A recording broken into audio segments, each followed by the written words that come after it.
Read. Here we go. Tranquility Base here. The Eagle has landed.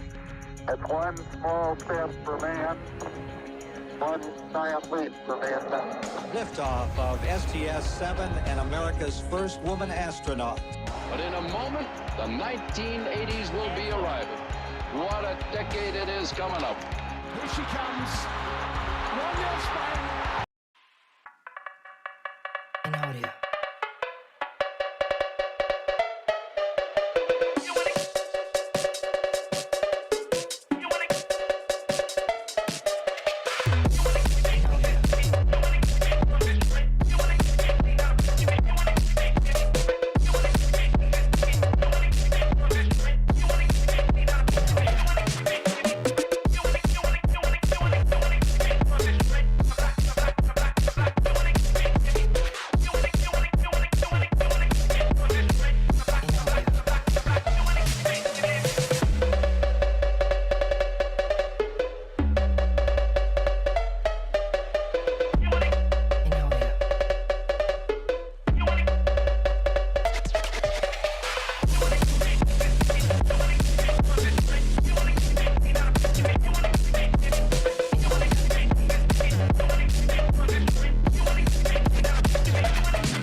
What a beautiful Monday afternoon.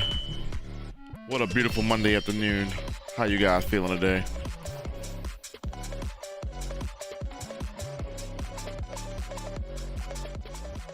How you guys feeling today? Happy Monday, everybody. Taza, what's goody with you? What is goody with everybody? Welcome into the Double R podcast featuring your boy, Retro Recap. And of course, once again, I'm smiling. Do I have to say why I'm smiling? You know why. If you watch football, you know why. If you watch the Ravens, you know why. I've got a smile on my face. Because damn it, we are 11-3. We are 11-3. The first AFC team to clinch a playoff berth. The first AFC team to 11 wins. Lamar Jackson is your leading MVP candidate in the AFC. The Baltimore Ravens defense, once again, holds a team under 10 points. Lamar Jackson dazzles us all. Before we get into that, get into our slide promo. Are you craving a drink that will not only quench your thirst, but interact with your taste buds? Try out Slide Boost. If you want an energetic feeling, no caffeine, vitamin and minerals, try out Slide Boost. If you want to feel relaxed, you want to chill, you want to vibe, like this hoodie I got on, my vibing and chilling and vibing hoodie. We'll try out Slide Chill. We got some great flavors. And if you want a nice sleep before you go to bed, you want a little melatonin in your system, well, guess what? Try that Slide Dream. QR code is on the screen. The link is on the screen. I'll leave that up for you guys in a quick second. Do what you got to do with that. You know what I'm saying?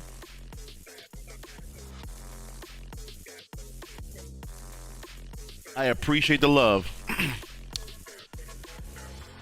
Baltimore Ravens 11-3. Of course I'm smiling. I said this last week. The Rams were a good battle test. We came off the bye week. The Rams were playing good. We somehow found the way to win that game, even though the Rams had the ball a lot. We capitalized on the big play. Each game is different. This game is different. The Jaguars had their chances. Trevor Lawrence was driving up. Thank you for that, Sejan. Thank you. And how you feeling today? Trevor Lawrence was driving up and down the field at times against this Ravens defense. But what happened? When it came time to shrink the field and play defense, they did. When it was time to hold them to a long field goal, they did. And what happened with the Jaguars? They didn't take the chances that they had and capitalize into points. The Ravens let you get in the field goal range a few times in this game. A few times. And they were unable to capitalize when the opportunities were there. Missed field goal. McManus missed field goal from 50 yards. Another one from 55 yards. Another drive. The Jaguars get into scoring range. Trevor Lawrence fumbles the ball. The Jaguars had their chances. Let's be real here. The defense did hold them under 7. Jaguars had chances. The Jaguars could have had at least 17 points tonight. At least. But kudos to the Ravens defense for allowing them to shut the door when needed. This Ravens defense is no joke. Even when teams are moving the ball, you still can't score points. If you look back to that 2000s defense, there were times where a few games, I remember the Jets game from 2000, Vinny Testaverde threw like 400, 500 yards against the Ravens defense. They only scored 20 points. But at the end of the day, it's about what can other teams put points against the Ravens. Other than the Rams game and the Browns game the second time, teams aren't doing that. Teams are not just running up and down the field on this Ravens defense. And we love to see it. You're not going to be a shutdown defense every single game. But guess what? You know when you need to hold teams and put your foot on their throat. The Ravens did that. Because, like I said, the Jaguars should have had at least 17 points in this game. Once again, the Ravens go into the fourth quarter with a lead. Outside of the Rams game, Every other game this season, they've been doing that, which allows that defense to really cook. Because now we put you in a position where we know you got to pass the ball. Thank you for that. Thank you, C. John. We know you have to throw the ball. Well, guess what? We have a great secondary. Marcus Williams, Marlon Humphrey, Kyle Hamilton. We'll talk about Kyle Hamilton in a second. Kyle Hamilton, Brandon Stevens stepping it up this year. Okay. You wanna pass? Cool. Try passing into that top-rated secondary. The Ravens defense, ever since, let's start here. When Mike Macdonald got there, that's when the change started happening. They stopped being this 90% blitz team and went to a more traditional 4-3. I like it with the same looks, but not always giving you the same result. What I mean by that, as they said in the telecast yesterday, they'll get into that 4-3 base defense and it look like they're blitzing. Some people drop back, some people come in. But you get the same look every single time, so you don't know. So you can make your reads during a play, but you don't really know what the Ravens are doing. They may send 6 people at you. They may only send 4. You don't know. And because you have players that are versatile, that can play everywhere. Kyle Hamilton, every time I watch a Ravens game, Kyle Hamilton is all over the place. That is my dude. Even when he got injured last week, and we thought it was week to week, he plays in this game and he plays good. There was a few times I saw Kyle Hamilton on the screen on the screenplay. He's right there in position to make the tackle for a loss. Kyle Hamilton is where he needs to be every single time.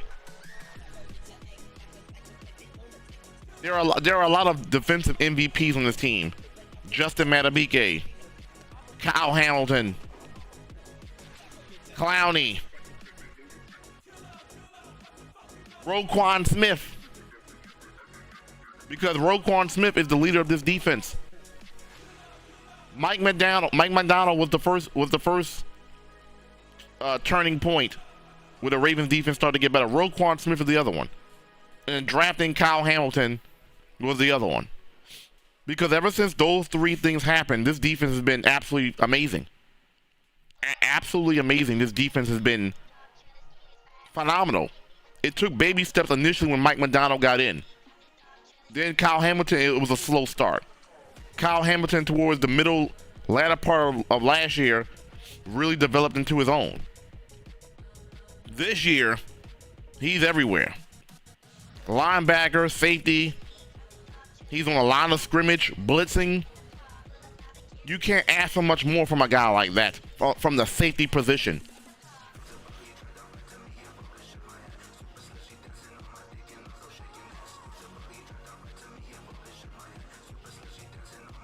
All right. Ravens 11-3. Good. I like where we sit. This time of year, it doesn't matter how cute the games look. Win the damn football game. I don't care how pretty it looks. We're in December football. December football is preparing us for January football. Every game is a must win. I don't care if they're 11-3. Every game is a must win. And the beauty, as I said last week, the beauty about their schedule is they don't have any room to take off. They have 49ers, Dolphins, rivalry game with Steelers. Every game leading up to the playoffs is battle testing them for playoff action. You're going to be playing teams of the caliber of Jacksonville. You may even play Jacksonville again. You're going to play teams like the 49ers. You're going to play teams like the Dolphins. And we all know the Steelers can play defense. So, every game from here on out, including that Rams game, is a playoff game. And yes, we are 11-3. That does not mean we have room to just burn games and play whatever. We have to peak and continue to peak at the right time. December is the right time to peak. Look at the Buffalo Bills. We were counting them out a couple weeks ago. Look at them now. They're peaking at the right time. That's the kind of team you want to be concerned about. Is those kind of teams. We're in December football, they're playing their best. No matter what they did prior to that, December football, they're playing their best. Going into the playoffs, they're hot. That's what the Ravens need to do. The Ravens have been consistent all year round, especially on the defensive side of the ball. They need to ride that consistency and continue to peak into the playoffs, because you're going to be playing great teams after great teams. That's why I say don't get caught up in the Chiefs being 8-5 or 9-5 with 5 losses. Don't get caught up in Buffalo being what they are. When it comes time to play your best football, you can count on those teams to do that. And so the Ravens have to be ready. This 11-3 looks great. It looks really good. But are you playing your best football at the right time? So if we go into this last couple of games 11-6, going into we're not playing our best football. We need to continue to stack games and look good. We cannot go in with a 3-game losing streak in the playoffs and expect to all of a sudden turn it around. The beauty about this team is the defense is going to show up. Lamar Jackson is going to show up. The receivers off and on. This game they made plays when they need to. Last week the receivers were having a field day. Maybe that's because of the flow of the game. Maybe that's the reason why. The Rams literally had the game into the fourth quarter. So the Ravens had to pass the ball more. This is more of a traditional style of Ravens game where the defense is playing so good that they can play their style. They start to run the ball more in the second half. That's Raven football. Run the ball and play defense. That's their style of game. So the Ravens have different ways they can play. People say they can't play from behind. Well, look at the Rams game. I don't want to hear Lamar Jackson can't play from behind. He already proved that. He proved that last year. The only narrative we got now is what is Lamar Jackson going to do in the playoffs? The Ravens are a playoff team. Like I said, they're the first team in the AFC to make the playoffs. So we already know they're going to the big dance with a chance to win the bigger dance. Now, what are we going to do when we're in the playoffs? As most of you guys know, Ravens fans and fans all over the place, Lamar Jackson only has one playoff win in his career. 2018 will give him a pass. He lost to the San Diego Chargers. He was a rookie. 2019 was the big one. He lost to the Tennessee Titans in the first round. That was the one right there. That's the one everybody thought the Ravens were going to the Super Bowl, 14-2. 2020, you get your first playoff win against the Tennessee Titans. Kudos. Then you lose in Buffalo and you score 3 points. Lamar Jackson gets hurt. You haven't been back to the playoffs since then. At least Lamar Jackson's a starter. So what are the Ravens going to do in the playoffs? And I know we hear that everywhere, but reality is these games coming up are gonna show us what this Ravens team is going to look like. I don't think in any of the years that Lamar Jackson has been quarterback for the Ravens going into the play, I don't think he's ever had a schedule like this leading up into the playoffs where he has to literally play good every single game. The reason why I think this year is different from previous years, one, you got a receiving core. Isaiah Likely is balling right now. You know what I'm saying? Even though your number one tight end is gone, you still have another tight end that can get the job done. So it's like you're not losing a beat here. Mark Andrews is gone. Boy, would we love to have him back. But Isaiah Likely is damn sure holding down the fort. But you have a wide receiving core that's amazing. That can get the job done. You got a tight end and Likely, and you got Kolar, who I think is pretty decent. You got a defense that can shut you down. This year should be a lot different than previous years. Lamar Jackson going into this playoffs has to go through a gauntlet of teams to even prove that they're going to be even good. These next 3 games are going to show us how the Ravens are going to play in the playoffs. Because every game must be treated like a must-win. The 49ers, this is for the best record in the league. No one else is 11-3. except the Ravens and the 49ers. This next game is going to show who the better team is. If the Ravens win this game in San Francisco, I mean, I don't see why they can't run the gauntlet here and win the rest of their games. If you can beat the best team in the league, then you go and beat the Miami Dolphins. I have every confidence in the world that they can beat these other teams in the AFC, because I don't think the other teams in the AFC are as talented as the Chiefs. I mean, not the Chiefs, the 49ers and the Dolphins. So these next couple of games are going to show us. If the Ravens win 1 out of 2, cool. If the Ravens win both, great. What I don't want to see is the Ravens lose both. One, because I know we have the talent to beat these teams. We have the defense to hang with these teams. San Francisco plays the same way we do. They have a really good defense. Kyle Shanahan knows how to run the ball. I would say Kyle Shanahan is a better play caller than what Tom Monken has been so far. But at the end of the day, we have Lamar Jackson. They don't. You know what I'm saying? We have Lamar Jackson. That's the ultimate equalizer here. They don't have Lamar Jackson. Yeah, they have a hybrid talent in Deebo Samuel. We have Zay Flowers. I'm not saying Zay Flowers is Deebo Samuel, but we have versions of what they have. They don't have a Lamar Jackson. I like Brock Purdy, but Brock Purdy is not Lamar Jackson. Brock Purdy can't improvise like he did in this game against the Jaguars and make plays on the fly.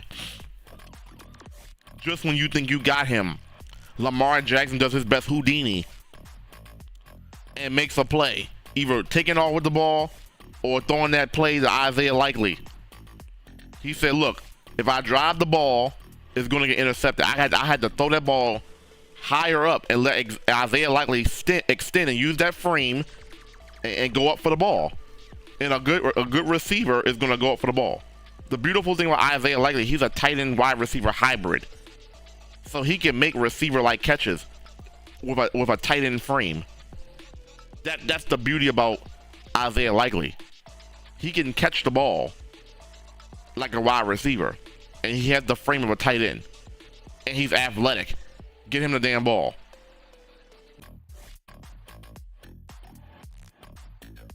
Sorry about that. I think we went out for a second. Lamar Jackson's like, let me throw the ball up, and let me let my playmakers make a play. Isaiah Likely is a dog, and he's Lamar Jackson's dog. So going into these next couple games, we will really get an idea of what the Ravens are going to look like in the playoffs, because they can't take. I don't care if they're 11-3. You can't take off against the 49ers. The reason why, this is for the battle of the best team in the league. The team that wins this game is probably going to end up with the best record in the league because how big this game is. You got two teams that are 11-3 this deep into the season. This could be a Super Bowl preview right here.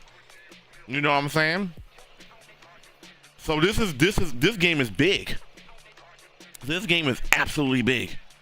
The Dolphins game, that game could be for the best record in the AFC. Who's going to get the number 1 seed in the AFC?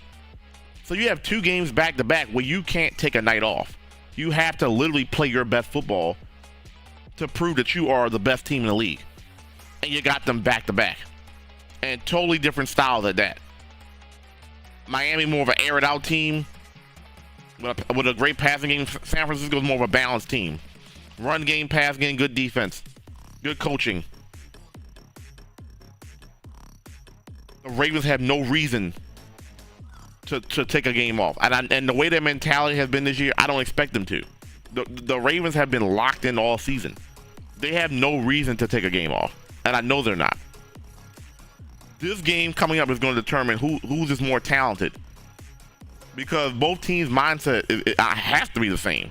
We're locked in. We're trying to get to the Super Bowl. We're trying to win a Super Bowl, and we think that this team that we're going against is equal to us, and we have to prove that why we're better than them. There's no reason why the Ravens should have to be laying an egg. That's all the motivation you need to prove to the world and also to yourselves that we are a great football team, because we can beat other great football teams. Then you go play Miami. All the cards are there. There's no reason for you to slouch. There's no reason for you to take a day off. They're on your heels for the number 1 seed. Why would you take it off? And then the Steelers are a rivalry game. That game is always going to be intense because it's a rivalry game, and it's the end of the season. And the Steelers could be playing for their playoff hopes. Because right now they lost to the Colts. That pushes them out the playoffs. So they might be playing for their playoff lives. So that game is going to mean something. And if the Ravens can put their foot on the throat of the Steelers and kick them out the playoffs officially, if it gets to that point, the Ravens have every reason going forward to take these games seriously, even at 11-3. You would say some 11-3 teams, okay, we can afford to lose a game here. We can afford to lose a game there. We got 11 wins. We're in the playoffs. We already clinched. No, the Ravens still have something to play for here. Let's get into John Harbaugh's press conference here for the game yesterday. Let's take a listen to John Harbaugh. Appreciate everybody being here. Thank you. Late night with a great outcome for the Ravens. Really proud of our guys. I mean, coming here, very good football team, very well-coached team that played well. Kind of a playoff type environment that we were in. The place was rocking, man. It was loud. It was full. It was a night game here. I think it might have been the first Sunday night game here in a while, and they were into it. Their team was into it, and we had to play a really good football game, a playoff-style football game to win. That's kind of how it played out. That kind of a football game, which we expected. So proud of our guys for the win. A lot of guys played really well. Of course, there's things we can do better, but that's a big win. So we'll get a day or two, and then we'll be on to San Francisco. We do have some injury announcements. Keaton is going to be a serious injury, knee injury, so it looks like he won't be back for the rest of this season. Marcus is going to be kind of day-to-day probably. We'll see. We'll know more tomorrow, but that looks like it'll probably be day-to-day. Is there anybody else? Ronnie, I think will be okay. Those guys will be looked at concussion-wise. We'll see how that plays out. What questions do you have? John, you said last week that Lamar played that game as well as what do you say about this? Corrected. What do you say? He played even better. He played even better this week. And so to give Lamar Jackson the game ball every single game. He wouldn't take him. He wouldn't have anywhere to put him in his house. How do you stop him? He's indefensible when he plays when he improvises like that.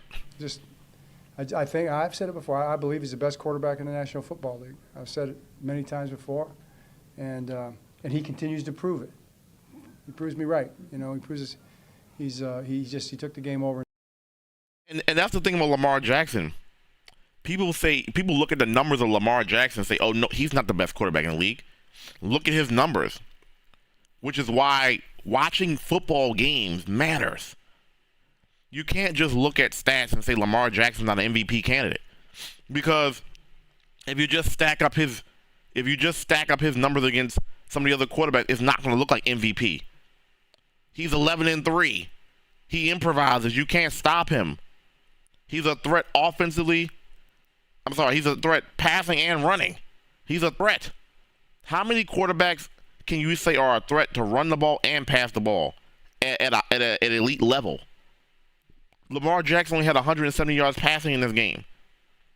But people are saying this game was amazing by Lamar Jackson. It was. If you were watching the game, it was. But on a stat sheet, 100 under 200 yards passing with one touchdown pass, you're like, that's not good. That's not an MVP. That's how watching the games matters. John Harbaugh is exactly right. In so many different ways, all the different ways he does it, but some spectacular throws. Handled the game plan. We had a lot of no-huddle stuff. We had a lot of plays at the line we were switching to and calling and changing around. We had a lot of motions and shifts they had to deal with, and then the play clock comes into factor there. Nobody's better handling the play clock than Lamar Jackson, managing the game, but also making the plays. So just very proud of him, obviously. John, over the years, do you develop any sort of are you kind of experiencing the thrill ride of seeing Lamar, escape from the pocket or kind of make it to the juke? And there's this element where he's kind of always close to the danger or kind of escaping from danger. Do you develop sort of a resistance to that, or you kind of go along for the ride with us? I just think it's simple. It's a player's game, and as a coach, coaches get a lot of credit sometimes for things that they really don't do, and if you're a good coach, you build your system and your plays and your schemes and everything, your operation basically around your players. Players are the guys out there playing the game. We have a great football player in Lamar Jackson, and not just Lamar. So many guys just like that you try to build it around. So if we're smart, we try to build our offense in a way that Lamar can thrive in it as best we can figure out, and he's a big part of that. He's involved in all the game planning every single week, and has input and helps decide those plays. So, but you know what? He's out there just playing the game, and that's what the game is. You go out there and you play the game like that. John, you rushed for over 200 yards, I believe, in the second half. What was kind of the difference in really getting running? That second half running 204, as it was pointed out to me in the locker room, and I think 251 overall. I think we just kind of kept coming, and after a while it had its impact. Our guys were blocking really well, backs were running really well, and Lamar had a number of yards as well. So, yeah, that was a big factor in the fourth quarter too. We had a bunch of yards, maybe 100 in the fourth quarter, something like that. So it was good. By the way, John, your team actually clinched the playoff berth. We did know that. We did know that. Yeah, no, we're very grateful. We're very excited about that, and that's the first step. That's our starting point goal, and we'll go from there.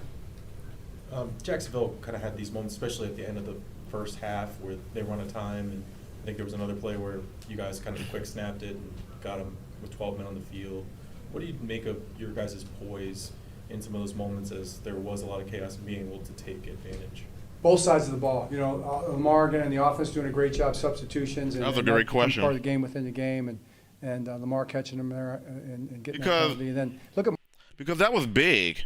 I'm glad that question came up, because I actually almost forgot about that. That was big. That the end of the first half where Jacksonville was driving, and I even said this at the beginning of the at some point in the second quarter where Doug Peterson was burning all of his timeouts, and I was wondering like, why is Doug Peterson burning all of his time? I know the Ravens were driving the ball, but you're burning a lot of your timeouts in the second quarter. Two of your timeouts were gone before halfway through the second quarter. I'm thinking to myself, in this kind of game, you might need those. And what happened? They're driving down. They're all out of timeouts. They try to go for a cheap out route, or whatever the route is called.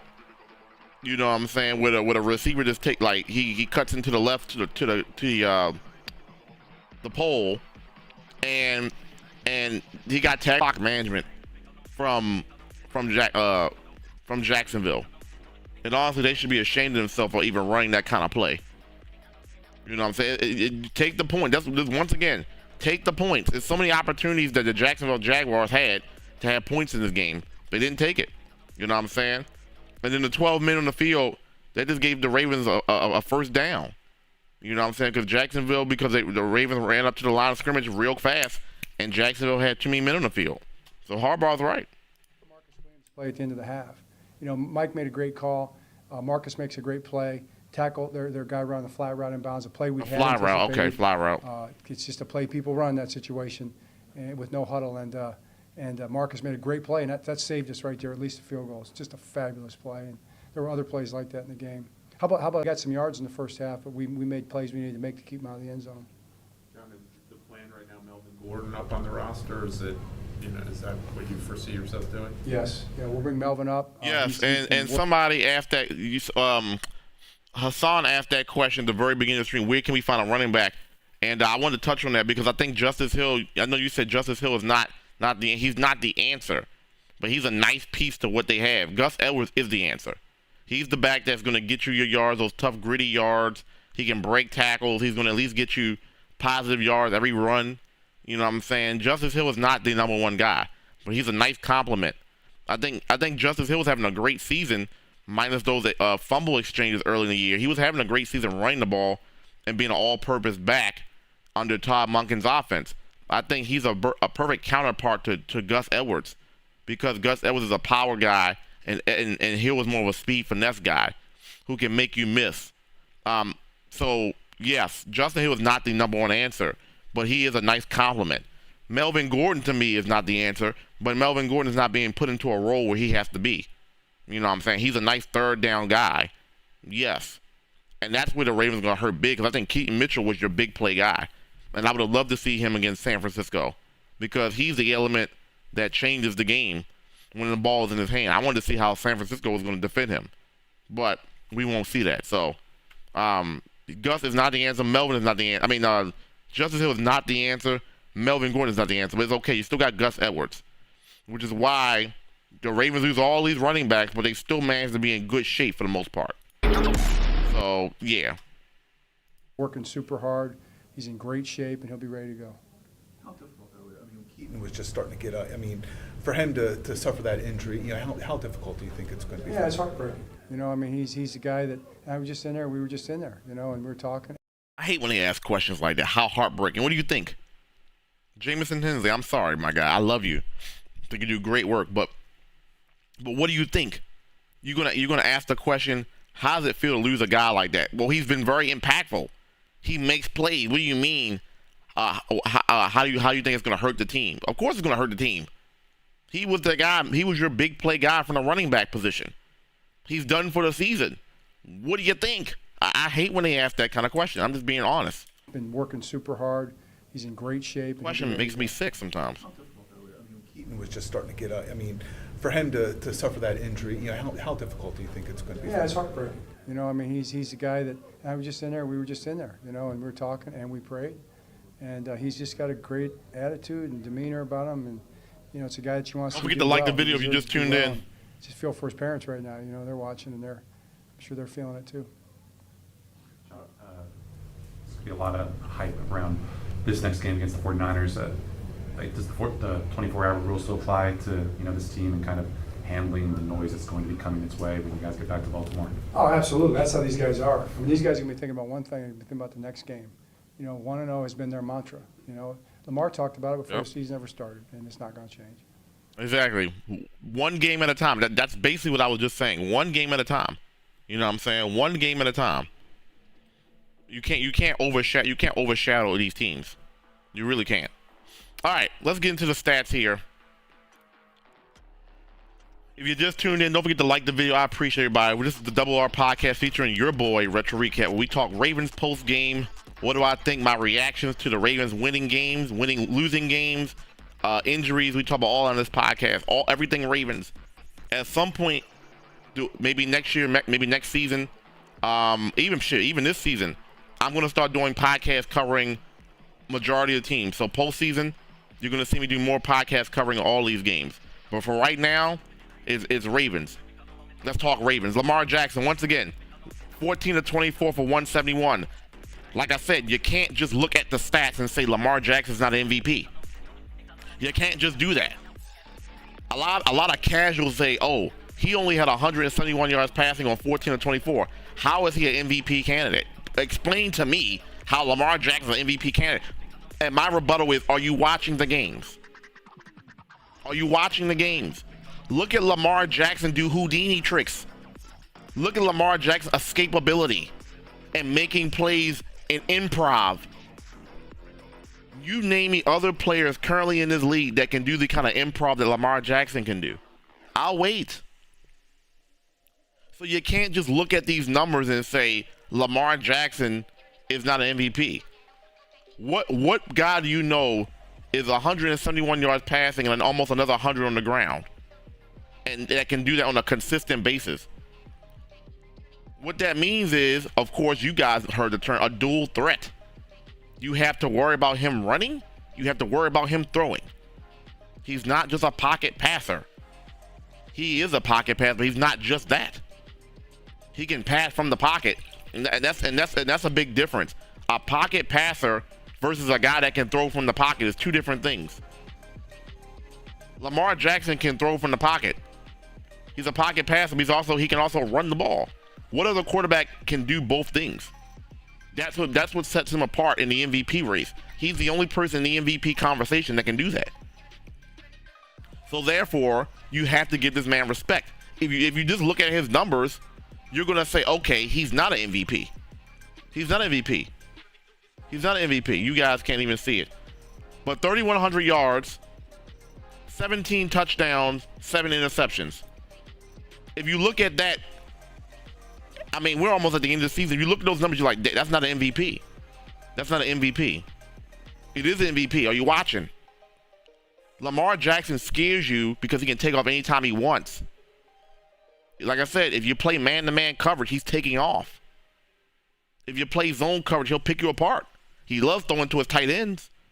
If you were watching last night, that was one of his best Houdini games I've seen in a while. He used to have a lot of Houdini games back in 2019, 2020. You don't see a lot of that Houdini as much. Last night was a classic Lamar Jackson Houdini. Oh, I got you wrapped up. No, you don't, because I got a little wiggle. I got a little this. I got a little that. Once again, I got a little salt. I got a little pepper. I got a little ketchup, a little mayonnaise on you. You can't grab me. And while you're depressed that you couldn't make the tackle, I'm making a play down the field with my arm or my legs. You tell me what other person in the MVP conversation can do that. That's why, and on top of the fact that he's got his team 11-3. He's valuable. You take Lamar Jackson off this team, the Ravens are not 11-3. Which is why Ravens fans were so depressed with the injuries the last couple of years from Lamar Jackson, because we know when he's in there, we're going to win over 60% of the games. The track record already says that. Lamar Jackson has over a 60% winning percentage from his career. Let's look at his full season. 14-2, 11-5. Whatever it was in 2021 before he got injured. 8-3. He was like 7-4 last year, something like that, before he got injured. Whatever it was. And now he's 11-3. He wins football games. So the one thing you know, when Lamar Jackson is your starting quarterback, you're going to win football games.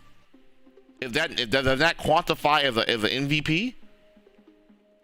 On top of the fact that he's a dual threat. And Jacksonville had very good pass rush. The reason why all this Houdini stuff was even happening is because Jacksonville's pass rush, Josh Allen and those boys, were getting past the Ravens' offensive line. Ronnie Stanley got beat. Ronnie Stanley is not Ronnie Stanley right now. But Ronnie Stanley got beat. Zeitler got beat once or twice. I saw Linderbaum once. Jacksonville had good pressure. The reason why Lamar Jackson is great at what he does and he's Houdini is because some quarterbacks with that kind of pressure, they're taking the sack over and over again because they don't have the mobility to move around like a Lamar Jackson. He's your MVP because he can do things that other people can't. And being Houdini is one of those things. So you can't quantify Lamar Jackson just based off of just stats. Look at his impact. Look at his escapability. Look at what Lamar Jackson does as Houdini versus what other quarterbacks would do. A lot of other quarterbacks, that would be a sack, a loss of yards, a loss of down. Lamar Jackson turns that and puts a Houdini show and makes it a first down, sometimes a touchdown. Those little things like that are the reason why he's the MVP. Because not everybody can do that. He can turn a sack into a touchdown. He can turn a sack into a huge play. You can't put your finger on how valuable that is. You just can't. Oh, he threw one touchdown and one pick. How is he an MVP with under 200 yards? If someone comes to me with that kind of rebuttal, you're not watching Lamar Jackson. You're not watching the impact that he has on his team. He almost had another 100-yard game rushing. He might have another 1,000-yard game. Now let's look at Lamar. How many rushing yards does he have on the season? He's close to 800. He's close to 800, and we still got games left to play. He might actually get another 1,000-yard rushing season. Lamar Jackson has. Where's Lamar Jackson's running at? I want to see it all. Lamar Jackson's rushing. Lamar Jackson has. Are they counting this game from yesterday? 14 games played at 11-3. Okay, so Lamar Jackson has 741 yards rushing. He might actually get another 1,000-yard rushing season. Now he hasn't had a lot, but of course he's got injured because the 21 and 22 he would have had 1,000 yards if he didn't miss those games. So Lamar Jackson is damn near doing what running backs do. Running backs used to get 100 yards rushing a season, 1,000 yards rushing a season. This man is doing it as a quarterback. People always say he's just a running back. No, he's not. But he can do running back things from the quarterback position. That's why he's the MVP, because he's a running back and a quarterback, and he's a running back playing quarterback. He's a quarterback playing running back at times. He's everything. But at the crutch and the core of Lamar Jackson, he's a dual threat. And there is no one on this MVP roster, Brock Purdy included, that can do what Lamar Jackson can do. That's why everybody was salivating at the idea that when Lamar Jackson was on the free agent block, whatever, the franchise tag, if Lamar Jackson somehow got with Kyle Shanahan, they would be undefeated right now. Because Lamar Jackson can do things Brock Purdy can't. With a Deebo Samuel, with a Christian McCaffrey, the 49ers would be the unanimous favorite to win the Super Bowl. They probably go undefeated. Because how do you stop Lamar Jackson, Deebo Samuel, Christian McCaffrey on the same field? And with the innovativeness that Kyle Shanahan has. So, Kyle Shanahan has made Brock Purdy look good. Brock Purdy is good, but Kyle Shanahan is the ultimate X factor here. Lamar Jackson is just that good. So, unless you can tell me another MVP candidate that can do what Lamar Jackson can do, I'm not saying Lamar Jackson will win MVP, but you can see why he's in the conversation. People are saying that he don't belong there with 17 touchdowns and 7 picks and 3,000 yards. This is the most. I think he's about to get to a career high in passing yards. I think the highest he's had is 3,200 passing yards. He's almost there. Lamar Jackson might actually end up with 3,800 passing yards and 1,000 yards rushing. If he ends up with 1,000 yards rushing and almost 4,000 yards passing, come on. You name me anybody else that's doing that. 1,000 yards rushing and almost 4,000 yards passing. I don't care how many touchdown passes he got. A lot of times when they get in the red zone, they're giving it to Gus Edwards anyway. Goal line, Justice Hill, goal line. So you can't just say Lamar only has 17 touchdown passes. I mean, the Ravens play a different style of ball. They don't when they get into the red zone, especially on the goal line, they're usually running the ball. They're not letting Lamar Jackson pass the ball. So the touchdown passes only tell half the story. Look at his impact before they get to the goal line. Whenever their possession starts up into the goal line, Lamar Jackson is by far better than anybody else. When they get to the goal line, they're giving it to the running backs. So you can say whatever you want to say about that. Lamar Jackson is my MVP. Because if you put Jimmy Garoppolo on this 49ers team, they're still winning games. If you put Trey Lance on this 49ers team, they're winning football games. You take Lamar Jackson off the Ravens, and they're not 11-3. Shit, with that defense, but with I mean, I like Tyler Huntley, but shit, honestly, with Tyler Huntley, they probably only have like 5-6 games by now, 5-6 wins. I know this is being truthfully honest. Lamar Jackson gives you at least wins above replacement, at least an extra 5 wins a season, just because of his presence. So come on now. Enough with the whole Lamar. Why the hell is Lamar Jackson an MVP candidate? You know what I'm saying? I don't get that one. I had someone come to me yesterday and say, I know you're a Ravens fan, but be real. Lamar Jackson's not an MVP candidate. I'm like, you don't watch football. You clearly don't watch football. You can't come on a video and say Lamar Jackson's not good. Lamar Jackson is good. All right. Let's go to the numbers. Lamar Jackson, 14-24, 171 touchdown. He did have that pick, which he was baited into. He should have took off running. He got baited. I forgot who picked it off. I guess we can take a look here. Who had the interception for the Jaguars? Rayshon Jenkins had the interception on Lamar Jackson. He got baited. But Lamar Jackson, if he could have that play back, he would. Trevor Lawrence, like I said, Trevor Lawrence was moving the ball. But when it came time to put points on the board, they choked it up. Missed field goals, fumbles. Yeah. The score sheet says 7. The defense did play okay, but not 7 points dominant. But nonetheless, they did what they had to do. We'll take it. Like I said, we don't care how pretty it is in December. Just win football games. No one cares how pretty these games are. Just get the job done. Jacksonville's a hell of a team. They were in the playoffs last year. You know what I'm saying? Just get the job done. I don't care that the Jacksonville Jaguars moved the ball a couple times. They only finished with 7 points. Anybody on that Ravens team would tell you the same thing. Just win football games. Doesn't matter how pretty it is. Yeah, should the Jaguars have had more than 7? Yes, they should have. Did they? No, they didn't. Good job. Lamar Jackson is your leading rusher for the Ravens. However, very balanced attack. Sadly, like I said, Keith Mitchell, as John Harbaugh also said, he's out for the season, unfortunately. But he had 9 for 73. Gus Edwards had 16. A balance. The team finished with 251 yards of rushing. That's how the Ravens play. The Ravens play just like that. They play just like that. Balanced rushing attack. Lamar Jackson is usually your leading rusher. And usually if that's the case, you're not winning the football game. The other team. Because if Lamar Jackson has almost 100 yards, that means he's damn near keeping you on your toes about how to defend him.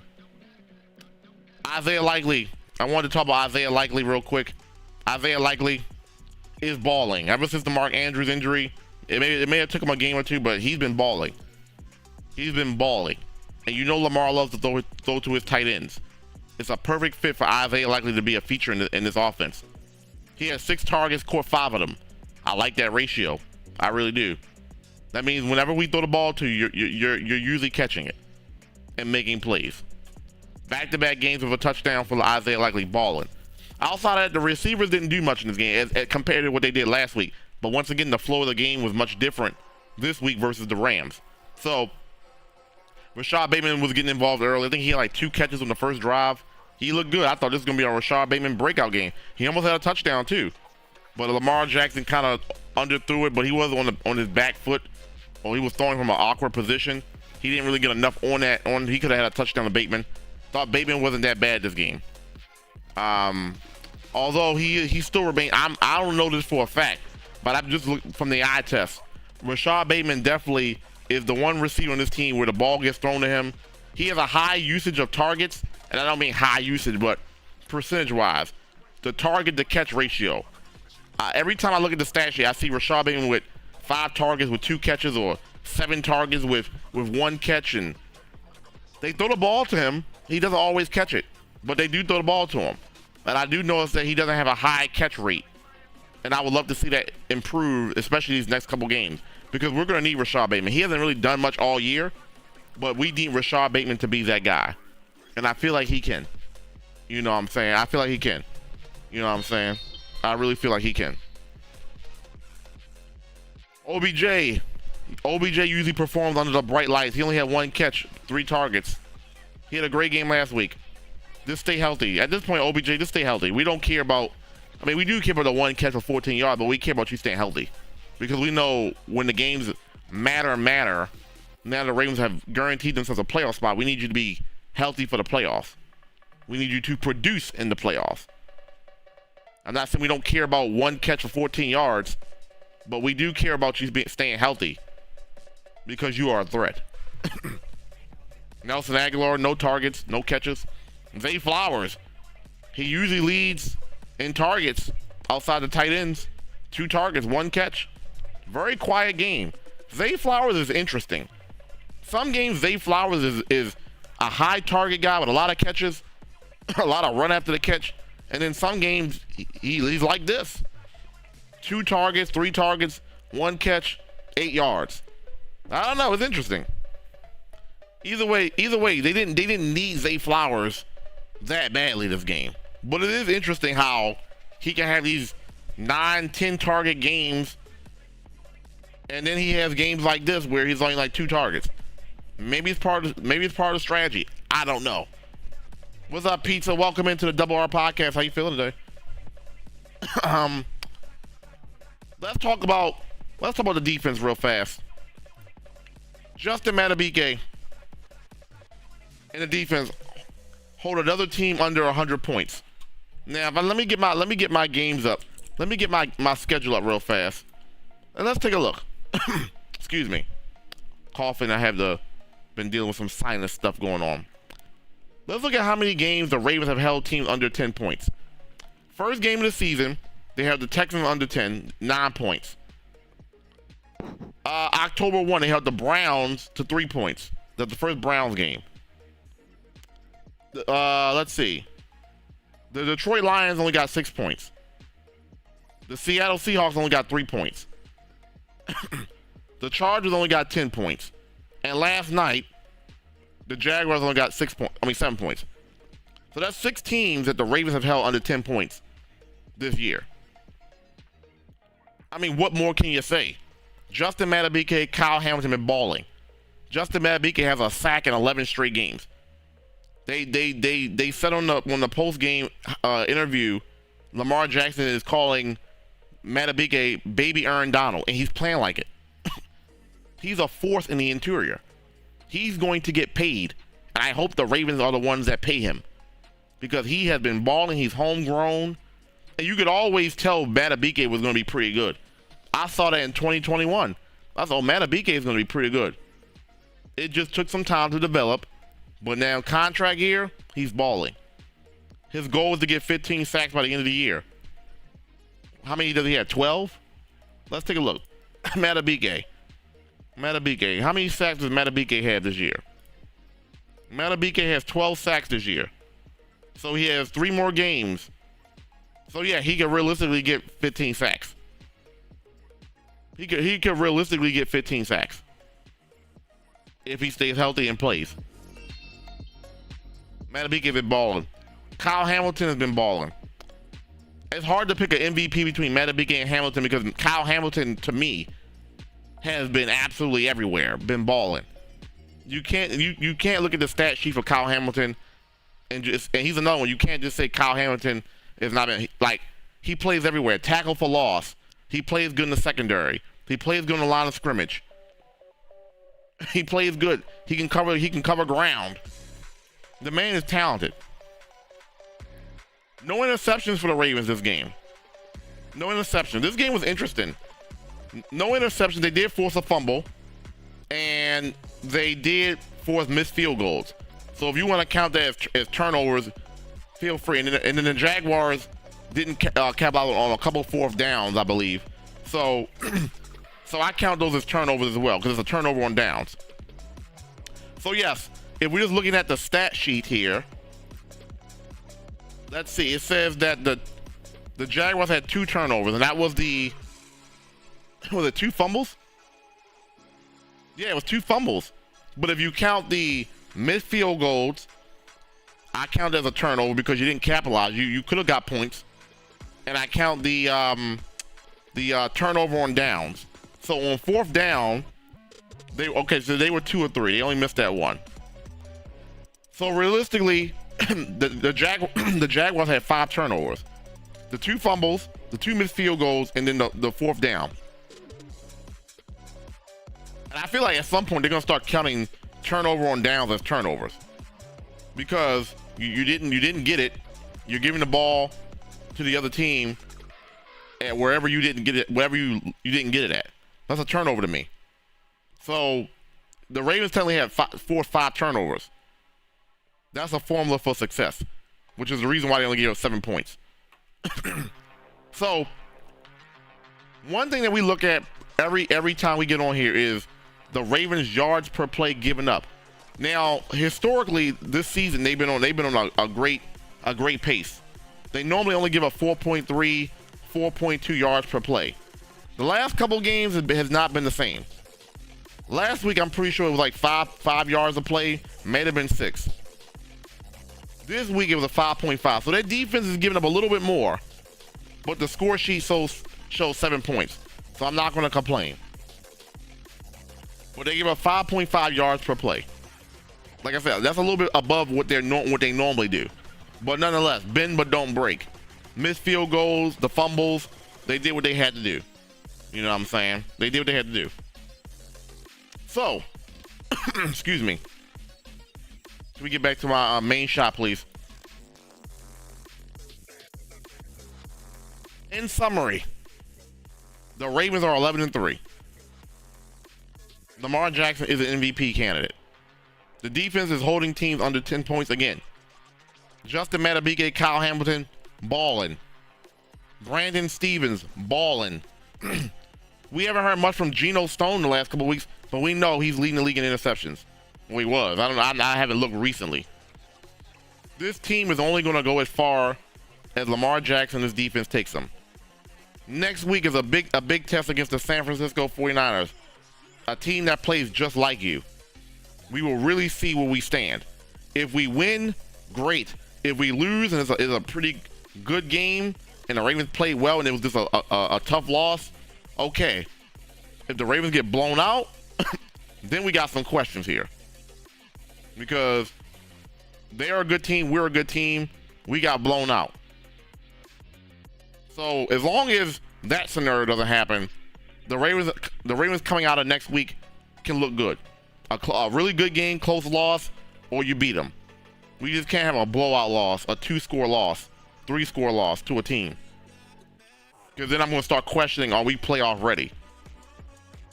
Because they are a good team, and I know we are too.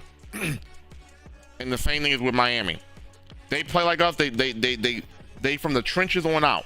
So they play from the defensive line on out. They are built the same way. They got a dynamic running back, dynamic running game. They got an all-purpose wide receiver. They got an all-purpose running back. The thing about us, we got linebackers that can counter Christian McCaffrey. We got a defensive line that can put pressure on Brock Purdy.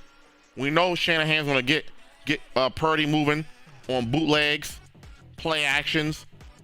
You know what I'm saying? We have to be ready for that because you have to respect McCaffrey as a threat. And if you bite on those play actions, Deebo Samuel's going to eat you alive. So we have everything on paper, the secondary, the defensive line, the linebackers to match up. My only question is, what is this Ravens offense going to do? We need our receivers to step up big. You know what I'm saying? Their defense is too good. We need everything working from the receivers, the tight ends, to the running backs to beat this team on the road. We'll see. We'll see. Anyway, Ravens are 11-3, going for 12-3 next week on Christmas night. Should be a good one. I'm out of here. This is your boy Retro Recap. Thank you guys for listening to the Retro Rewind podcast. Excuse me, the Double R podcast. You guys have a great day. Thank you. Peace.